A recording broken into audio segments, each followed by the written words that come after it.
The SOS wasn't ignored. Deathworlders sent a fleet to the aliens. Part 1 Captain Zephyra pressed her forehands against the cold metal of the control panel.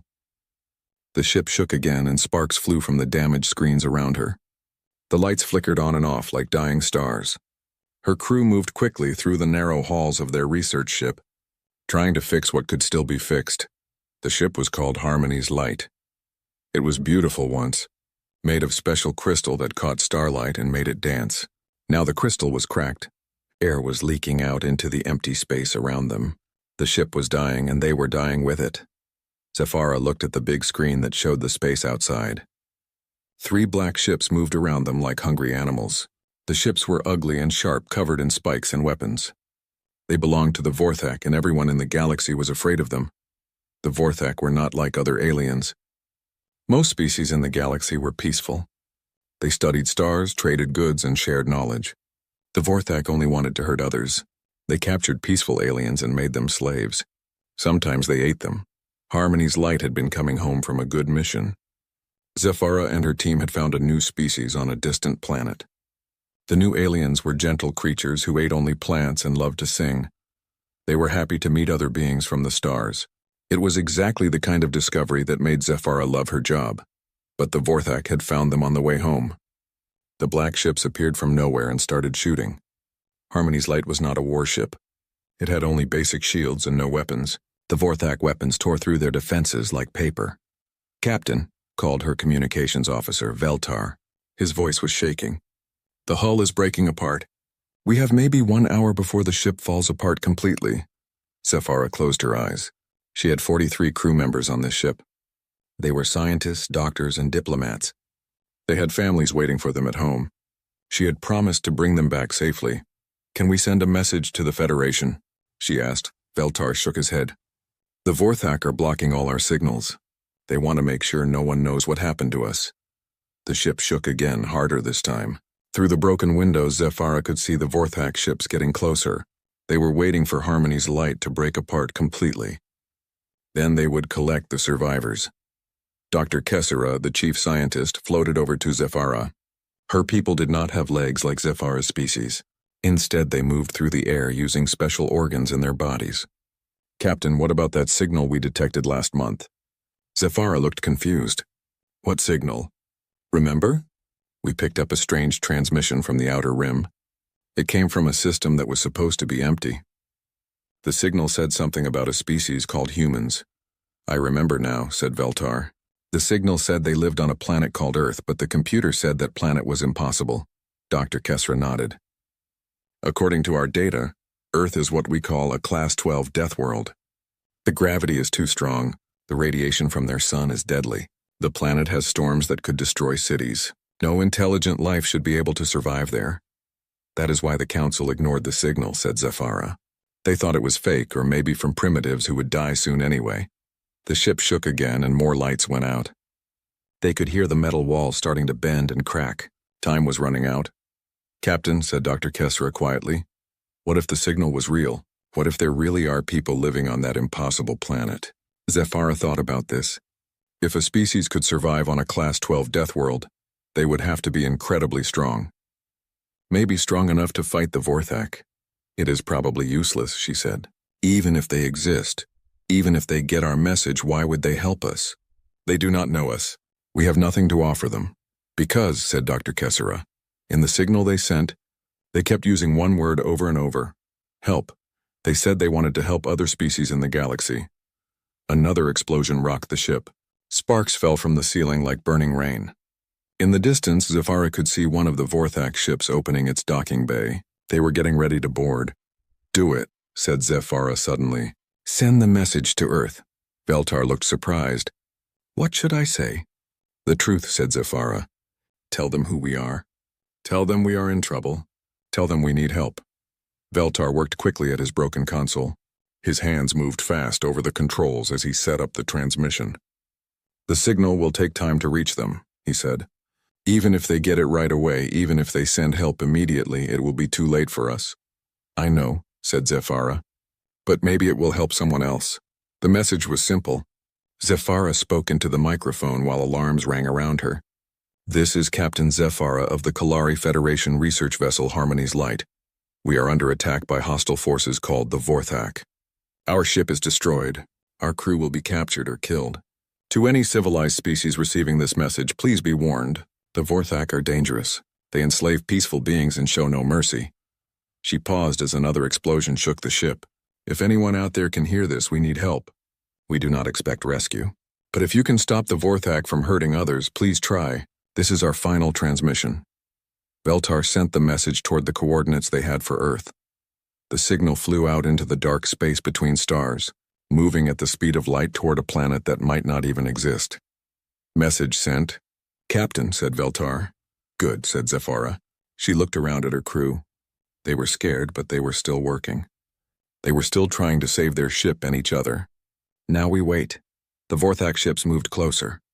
Through the broken walls of Harmony's Light, Zephyra could see alien soldiers getting ready to board. They wore black armor covered in spikes. Their weapons glowed with deadly energy. The crew of Harmony's Light gathered together in the main cabin. They held hands and sang a traditional song of their people. It was a song about hope, about believing that good things could happen even in the darkest times. As they sang, Zephyra thought about the message flying through space toward Earth.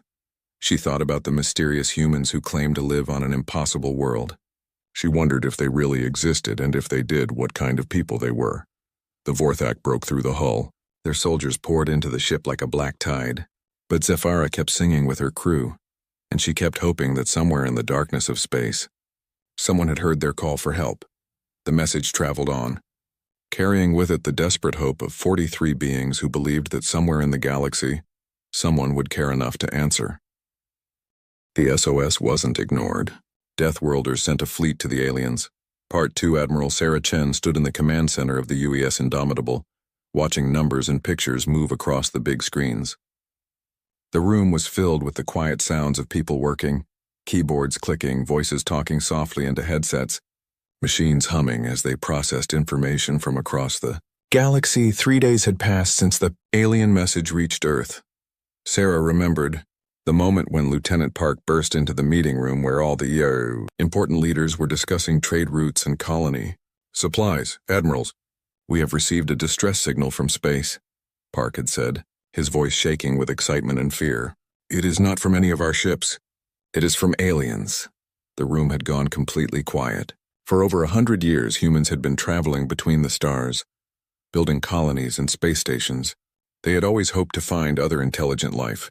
But this was the first real proof that they were not alone. The message was played for everyone to hear. Captain Zephyra's voice, speaking in a language the computers had never heard before, but somehow the universal translator worked.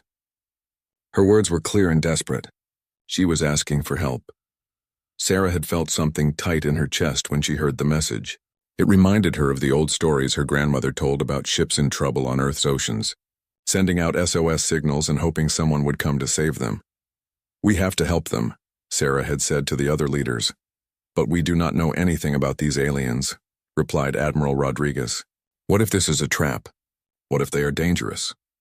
What if they are not? Sarah had answered. What if they are just people in trouble and we are the only ones who can help? General Morrison, the head of Earth's military, had looked at the star charts. The signal came from very far away. Even with our fastest ships, it would take weeks to get there. Then we better leave right away, Sarah had said. The debate had gone on for hours. Some leaders worried about showing their military strength to unknown aliens. Others worried about leaving Earth undefended. But in the end, they made a decision that Sarah was proud of. Earth would send help. Now 3 weeks later, Sarah looked at the 12 ships that made up humanity's first official contact fleet. Each ship was a masterpiece of human engineering, built to survive the harsh conditions of space and the even harsher conditions of combat. The ships were not pretty like those crystal vessels that other aliens apparently built. Human ships looked like what they were, tools of war, designed by a species that had spent thousands of years fighting each other and fighting their own planet. Earth had tried to kill humans in every way possible. Earthquakes, volcanoes, storms, radiation, diseases, predators. The planet had thrown everything at them. But humans had survived and learned from each challenge. Their ships reflected this harsh education, The Indomitable was the largest ship in the fleet, nearly a kilometer long and covered in armor that could stop asteroid impacts. The weapon systems were designed to work in any environment: vacuum, atmosphere underwater, even inside the gravity well of a star. Commander Torres, Sarah's second-in-command, walked over with the latest reports. "Admiral, all ships are ready for combat. The target system is just ahead." Sarah nodded and looked at the tactical display. "What do we know about these Vorthak?" "Not much," Torres replied. "From the aliens' message, they sound like raiders or pirates. They attack peaceful ships and take prisoners." Dr. Kim, the fleet's xenobiologist, spoke up from her station. "The message mentioned that the Vorthak enslave other species. That suggests they have been doing this for a long time. They probably think no one can stop them." Sarah studied the data on her screen. The computers had analyzed the alien message and tried to learn about the species that sent it. The Kalari seemed to be peaceful explorers and scientists, exactly the kind of people that bullies like to pick on. "Admiral," called the communications officer, "we are receiving transmissions from the target system.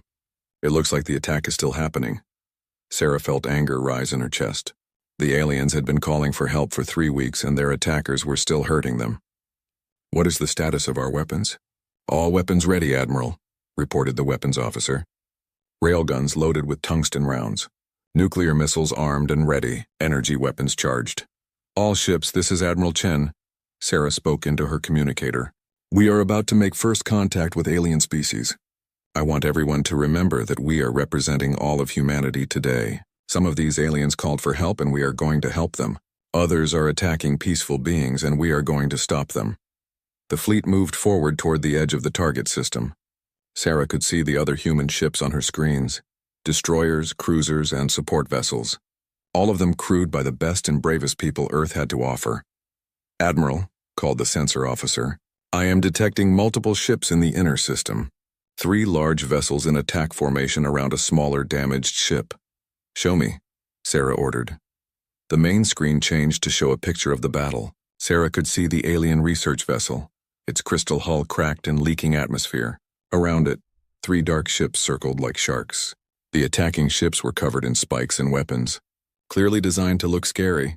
"The damaged ship matches the design we analyzed from the message," reported Dr. Kim. "That has to be the Kalari vessel." "And those ugly ships?"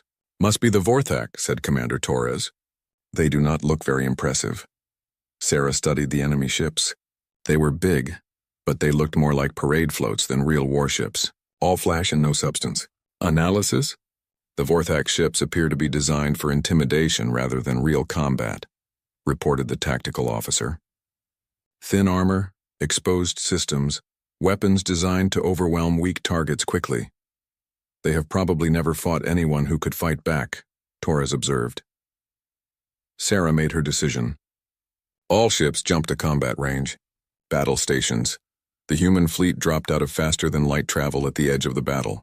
Alarms rang through the ships as crews prepared for combat. On the Indomitable, weapon systems came online with a humming sound that Sarah had heard many times before. Sarah opened communications on all frequencies. Her voice was calm and professional, but there was steel underneath. "Attention, hostile vessels. This is Admiral Chen of the United Earth Fleet. You are attacking a peaceful ship that has requested our protection. You will cease your attack immediately and withdraw from the system, or we will make you withdraw." Sarah waited for a response, hoping the Vorthak would be smart enough to leave, but deep down she knew they would not. Bullies never backed down until someone made them. The response came quickly, a harsh, angry voice speaking in a language the computers had trouble translating. But the meaning was clear. The Vorthak were not impressed by the human ships. They thought humans were just another weak species trying to interfere. "Admiral," reported communications, "the Vorthak commander is laughing at us. He says humans look weak and that our ships are too small to be a threat." Sarah smiled, but it was not a happy smile. "Then I guess we will have to show them how wrong they are. All ships weapons free. Let us introduce the galaxy to humanity." The SOS wasn't ignored. Deathworlders sent a fleet to the aliens. Part 3 War Prime Thax stood on the bridge of his flagship Blooddrinker, looking at the small human ships with amusement. In his long career of raiding peaceful vessels, he had seen many species try to interfere. They all made the same mistake. They thought their good intentions could match his superior firepower. The humans had only 12 ships. Thax had 36 vessels in his raiding fleet, each one larger than the biggest human ship. His weapons had terrorized this sector of space for decades. No one had ever successfully challenged the Vorthak military. These humans must be very stupid, Thax said to his weapons officer. Do they not see how many ships we have? The weapons officer, a scarred veteran named Krex, studied the human formation. War Prime, their ships look different from other species. Very thick hulls, many weapons. Thax laughed, a sound like metal scraping against stone. All weak species try to look tough. It does not matter how thick their hulls are. Our plasma cannons will melt them like ice. On his screen, Thax could see the damaged Kalari research vessel. The crystal ship was almost completely broken now. Soon his warriors would board it and collect the survivors. Kalari made excellent slaves.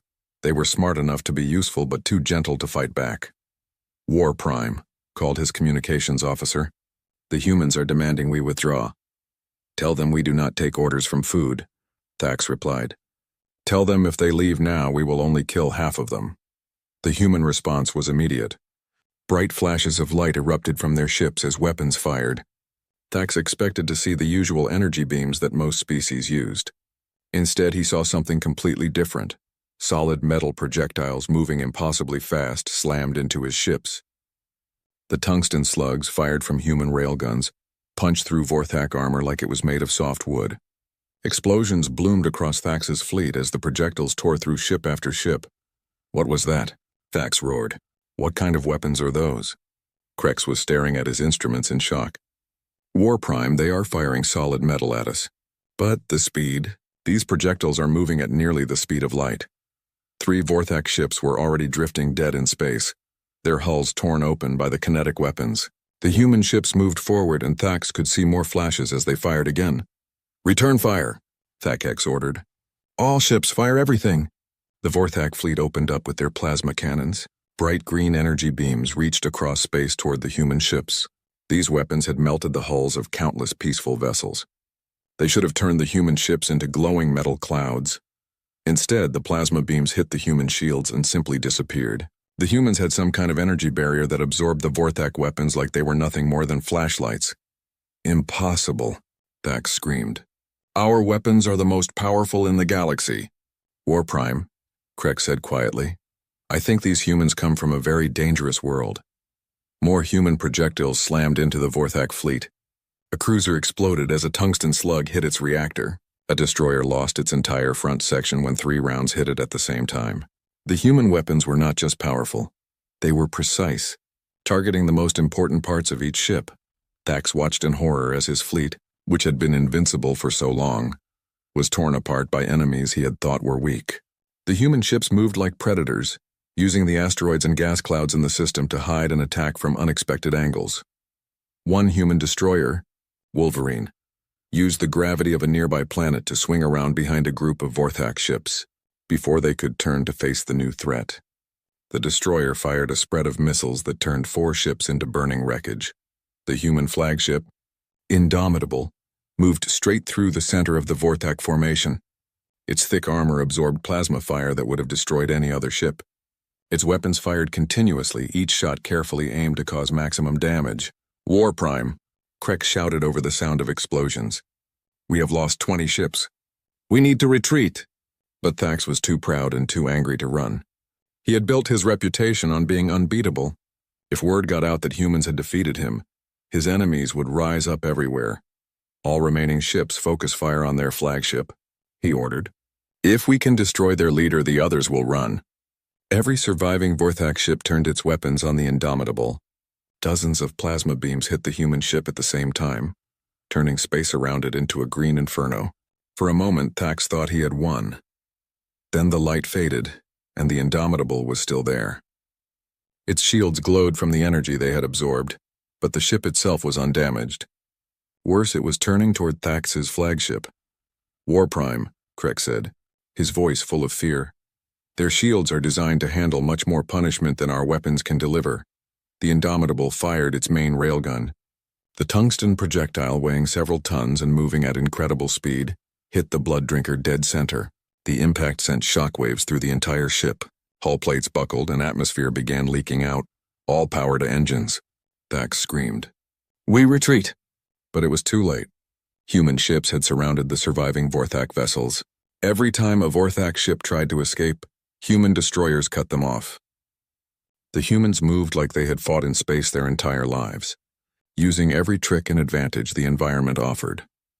The Wolverine used an asteroid field to hide from sensors, then emerged to destroy 2 fleeing ships. The cruiser Defiant used the radiation from a nearby star to mask its approach, getting close enough to board a Vorthak vessel before the enemy knew it was there. One by one, the proud ships of the Vorthak fleet were destroyed or captured. Thax watched his life's work disappear in a storm of human weapons and tactics he had never imagined. War Prime, Krex reported. We are the last ship left. Thax looked at his screens.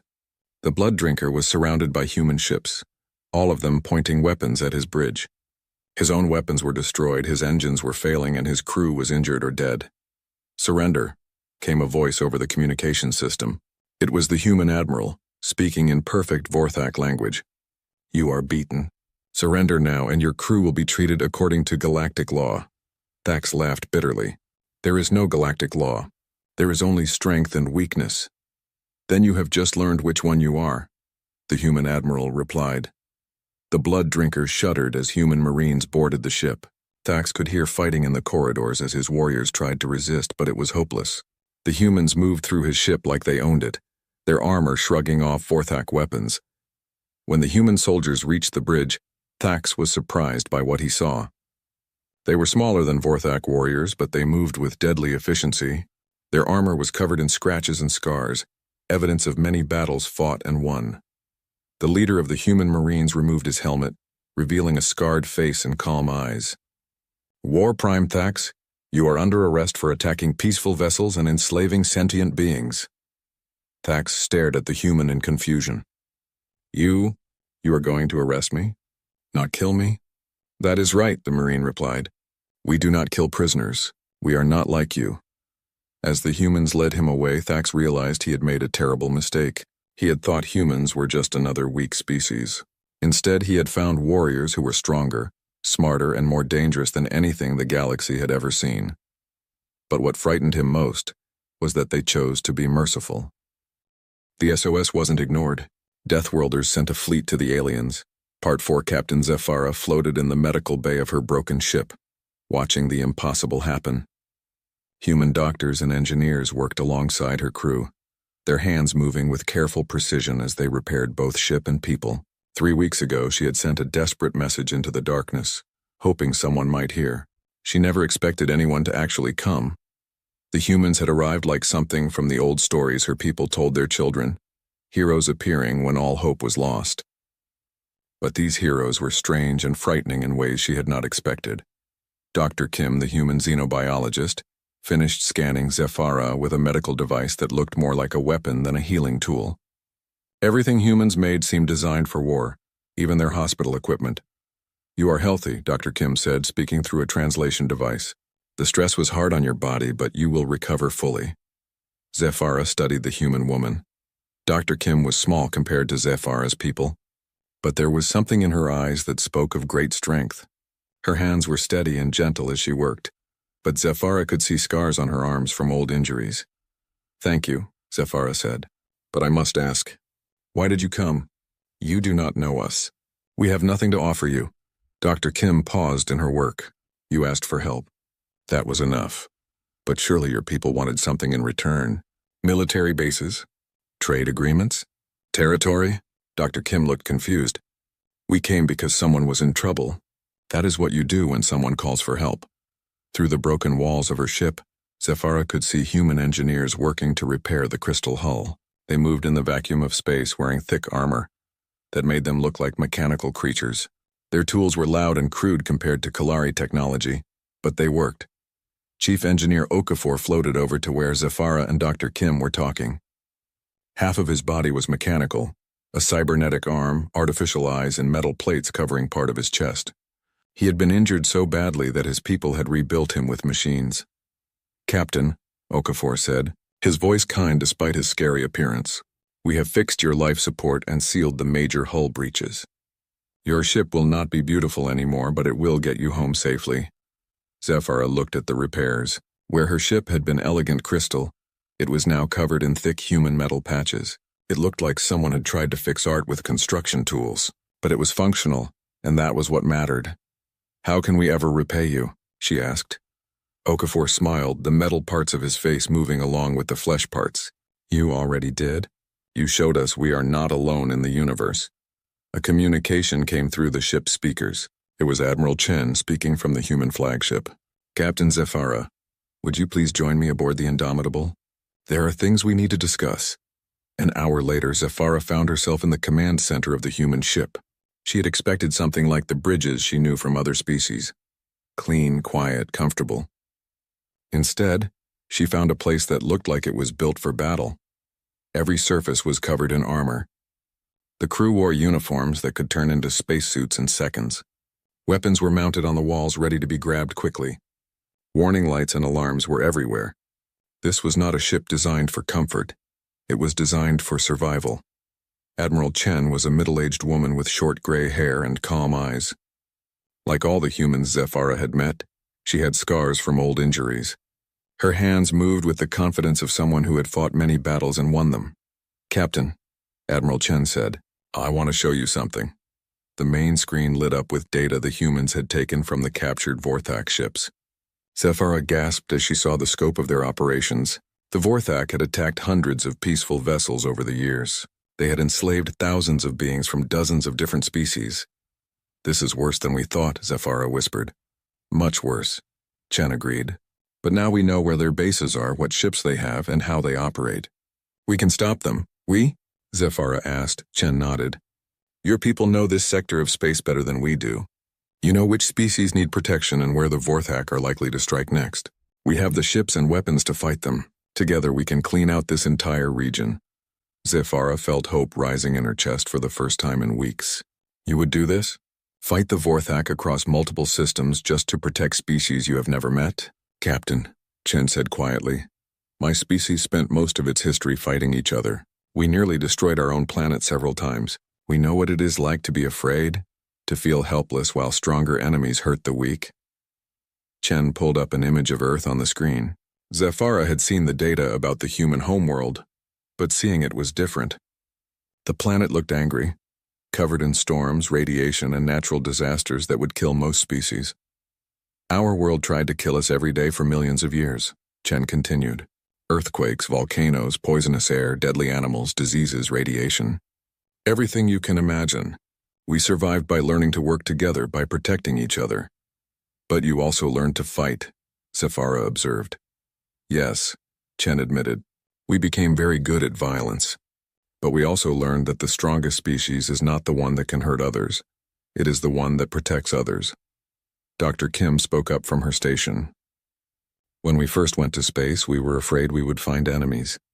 Instead, we found people who needed help. It makes us happy to know that the galaxy has room for both kinds of beings. Admiral Chen called up more data on the screen. The Vorthak have been successful because no one has ever fought back effectively. Most galactic species are peaceful. They build beautiful ships and create wonderful art, but they do not know how to fight. And humans do know how to fight, Zephyra said. We are experts at it, Chen replied, but we do not fight for conquest or glory. We fight to protect those who cannot protect themselves. Zephyra thought about this. In all her years of space travel, she had never met a species like humans. Most aliens were either completely peaceful or completely aggressive. Humans seemed to be both at the same time. What do you need from us? She asked. Information, Chen said. Maps of Vorthak territory. Lists of the species they have attacked. Locations of their bases and supply lines. Help us understand how they operate, and we will shut them down permanently. Over the next several hours, Zephyra shared everything she knew about Vorthak operations. Her science team provided detailed maps of the sector. Dr. Kesra gave the humans information about different alien species and their capabilities. The humans listened to everything with careful attention. They asked smart questions and made detailed plans. Zephyra was impressed by how quickly they learned and adapted their strategies. As the meeting ended, Zephyra realized something important. For the first time since the Vorthak had appeared in this sector, Someone was going to fight back. Someone was going to protect the peaceful species who could not protect themselves. "Admiral," she said as she prepared to return to her ship, "there is something else you should know. The galactic community has been watching for signs of intelligent life from your part of space for many years. When you make contact with them, they will be very interested in your species." Chen nodded. "We look forward to meeting them. But first, we have work to do." As Zephyra returned to Harmony's light, she looked at her patched and repaired ship. It was not beautiful anymore, but it was strong. Like the humans who had saved them, it had been broken and rebuilt, made tougher by surviving hardship. She thought about the message she would send to the Kalari Federation, telling them about humanity. How could she explain a species that was both terrifying and wonderful? How could she describe people who had learned to be gentle by first learning to be strong? The human fleet began moving deeper into Vorthak territory, and Zephyra's ship moved with them. For the first time in years, the galaxy had hope.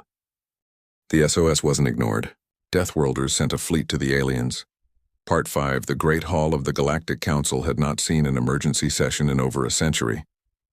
Representatives from 47 different species filled the enormous chamber, their voices creating a symphony of clicks, whistles, hums, and musical tones as they debated the most important question their civilization had ever faced. Ambassador Velnari of the Zephyrian Collective raised her crystalline hand for attention. The hall fell silent as her voice rang out in perfect harmony. "Honored delegates, we are here to discuss the humans and their actions in the Vorthak sectors. In 6 months, they have destroyed or captured over 300 Vorthak vessels. They have liberated 47 enslaved worlds and rescued thousands of prisoners." Murmurs filled the hall. Some voices sounded pleased, others worried. The Vorthak had been a problem for decades, but they had also been a problem that everyone had learned to live with. Now suddenly everything had changed. Captain Zephyra stood at the speaker's platform looking out at the assembled aliens. 6 months ago, she had been a simple research captain.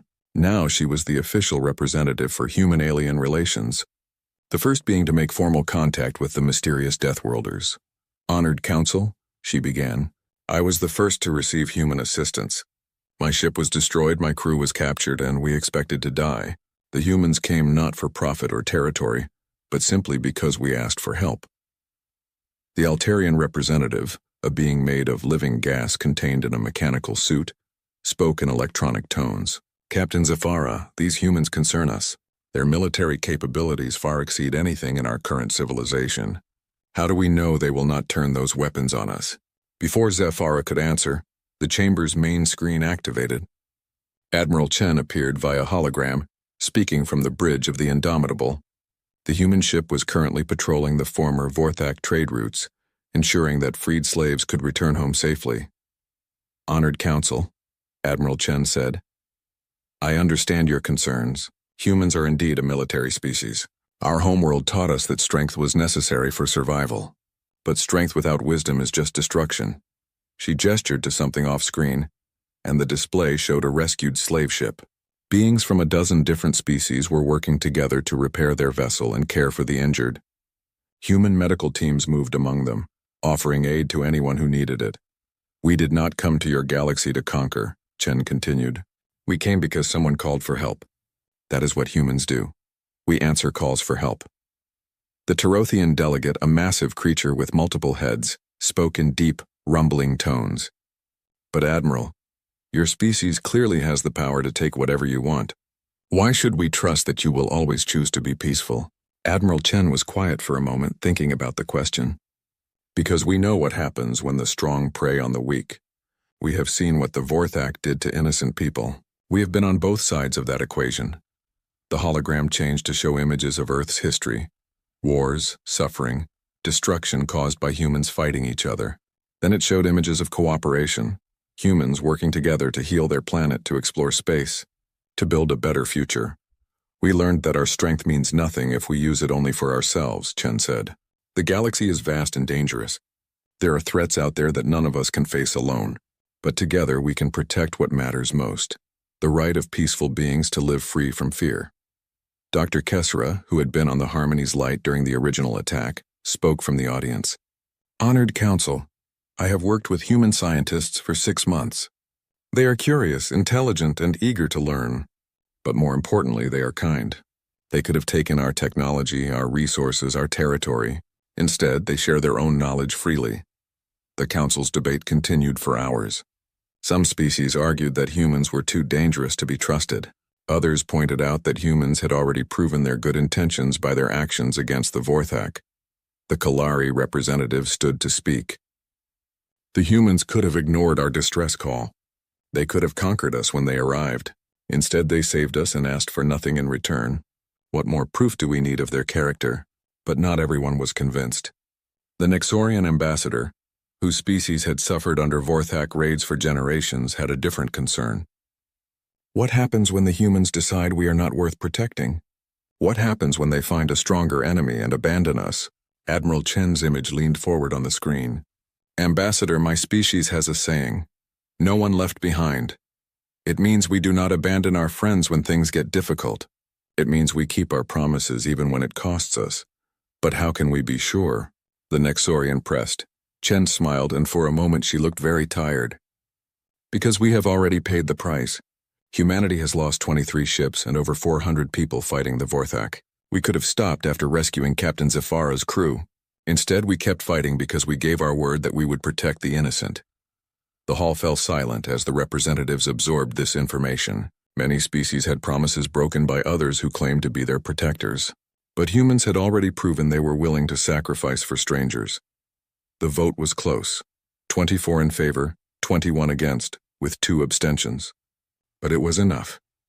Humanity was granted provisional membership in the Galactic Council, with a special designation that had never been used before. The species known as humans, announced the Council chairman, are hereby recognized as protectors of galactic peace. They are authorized to patrol interstellar space, respond to distress calls, and take action against threats to civilian populations. Admiral Chen bowed her head respectfully. We accept this responsibility with honor. We promise to use our strength wisely, and to always answer when someone calls for help. As the council session ended, Zafara found herself thinking about the message she had sent into space 6 months ago. She had been desperate, afraid, certain that no one would hear her cry for help. Instead, she had found humanity, a species that had turned their greatest weaknesses into their greatest strengths. Humans were violent, but they used that violence to protect others. They were suspicious and careful, but they offered trust to those who earned it. They were products of a death world, but they had learned to create life and hope wherever they went. Later that day, Zafara stood on the observation deck of the council station, looking out at the stars. In the distance, she could see human ships patrolling the trade routes, their ugly but functional hulls a reassuring sight to travelers throughout the galaxy. Her communication device chimed with a new message. It was from a remote system on the edge of known space, another distress call from a species under attack by raiders. Without hesitation, Zafara forwarded the message to Admiral Chen. The response came within minutes. Message received. Fleet moving to assist. ETA, 18 hours. Zafara smiled as she watched the human ships change course toward the new emergency. Somewhere in the galaxy, people were in trouble and calling for help. And somewhere else, humans were already on their way to answer that call. The galaxy was still dangerous. There were still threats out there. Pirates, slavers, hostile aliens, and natural disasters. But for the first time in galactic history, there was someone watching, someone listening, someone ready to come when called. Earth's children had found their place among the stars, not as conquerors or traders or explorers, but as the guardians who answered when someone called for help. It was exactly what the galaxy needed, and exactly what humanity was meant to be. As Zafara watched the human fleet disappear into faster-than-light travel, she whispered a traditional Kalari blessing. May you find fair winds and following seas. In the depths of space, another desperate message traveled between the stars, carrying with it the hope that someone would hear, someone would care, and someone would come. And in a control room on Earth, a communications officer picked up the signal and smiled. Help was already on the way.